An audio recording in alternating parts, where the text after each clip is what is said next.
मुस्कुराइए, आप हैं राशि पांडे के चैनल पर। एक पढ़ाई में फर्स्ट आने के लिए और दूसरा स्कूल में बेस्ट। हेलो दोस्तों, कैसे हो आप सभी लोग। आशा करती हूँ आप सभी लोग बहुत अच्छे होंगे और मैं भी आप लोगों के प्यार और आशीर्वाद के साथ बहुत बहुत बहुत ज़्यादा अच्छी हूँ। तो अभी ना मैं नाश्ता पानी कर लिया है और ये हो रहा है दोपहर का टाइम।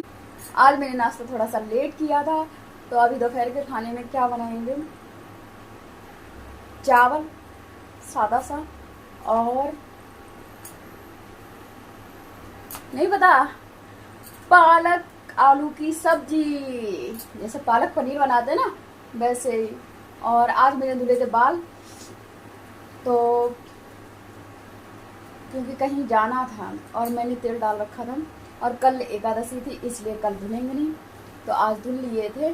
और अभी कुछ कपड़े निकालने हैं तो वो निकाल, कुछ कपड़े नहीं, मतलब कपड़े नहीं है, एक टॉवल है और किचन की टॉवल है बस, और कुछ नहीं है।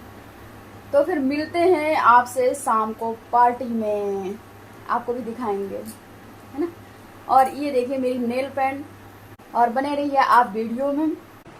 ये और ये करके दिखाओ दोस्तों। जैसे हर बार एक स्टोरी से मिलते हैं, वैसे ही आज भी एक बहुत ही अच्छी स्टोरी लेकर आए हैं।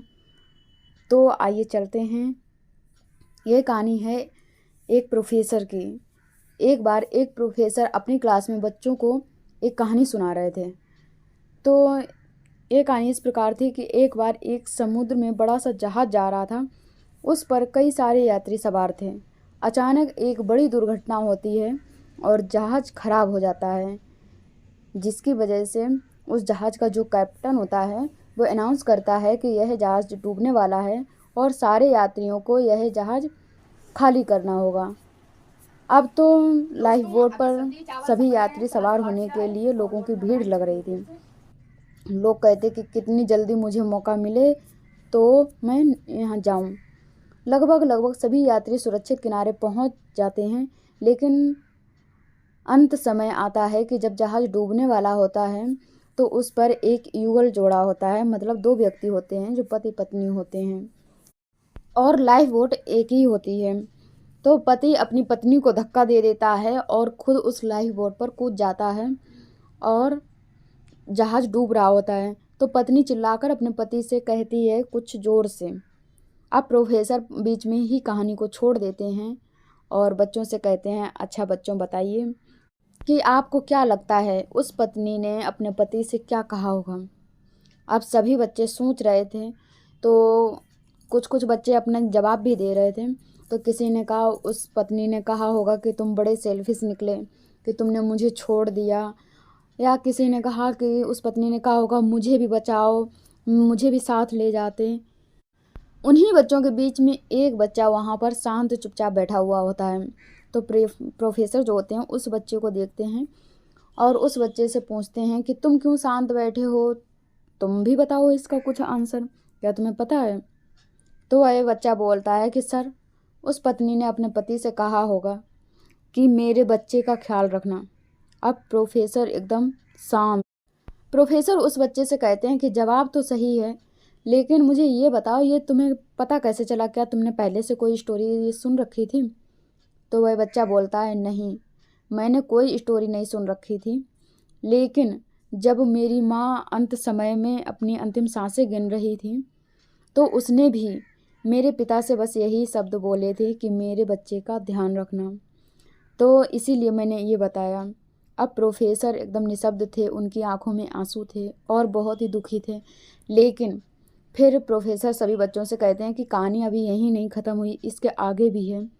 प्रोफेसर ने कहानी आगे बढ़ाई और बोले कि उस जहाज़ पर जो महिला बची थी, जहाज़ डूबने की वजह से वो भी डूब गई और उसकी मृत्यु हो गई। पति जो किनारे पर था वह अपने घर पहुंचता है और ये बात हकीकत होती है कि उसके एक संतान होती है जो कि उसकी बेटी होती है। पति अपने बच्ची का बड़े प्यार से लालन पालन करता है और बहुत ही अच्छी उसे शिक्षा देता है।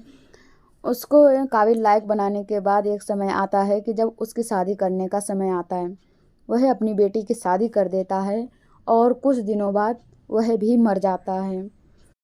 बच्ची अकेली होने के कारण उसको मायका भी देखना होता था। तो काफ़ी दिनों बाद वह अपने मायके आई जब, तो मायके कैसे सफाई कर रही थी घर की, तो उसे घर में एक डायरी मिली। उस डायरी के लास्ट पेज पर वो देखने लग गई, तो उस डायरी के लास्ट पेज पर लिखा हुआ था कि मुझे क्षमा करना, मैं भी तुम्हारे साथ आना चाहता था लेकिन मैं ऐसा नहीं कर सका। तुम मुझे गलत समझना मत। मुझे कठोर निर्णय उस दिन लेना पड़ा और मैंने तुम्हें छोड़कर खुद की जान बचाना ज़रूरी समझा, क्योंकि तुम एक गंभीर बीमारी से वैसे भी ग्रसित थी और कुछ दिनों बाद तुम मर ही जाती।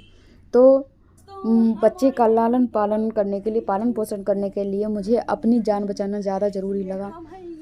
बच्ची जब यह पढ़ रही थी तो वह रोती जा रही थी, लगातार उसके आंसू निकलते जा रहे थे और वह कह रही थी कि मैं हमेशा यही सोचती थी कि पिता ने उस समय माँ को क्यों अकेला छोड़ दिया, लेकिन आज मुझे ये समझ में आ रहा है। दोस्तों, होता क्या है ना कि इस जीवन में कई ऐसी बातें होती हैं जिनका हमारे लिए समझ पाना बहुत ही मुश्किल होता है। तो इसीलिए कहते हैं कि अंदाजे से ना नापिए किसी इंसान की हस्ती, अंदाजे से ना नापिए किसी इंसान की हस्ती, अक्सर ठहरे हुए दरिया गहरे हुआ करते हैं। दोस्तों, आप सभी को कैसी लगी मेरी स्टोरी?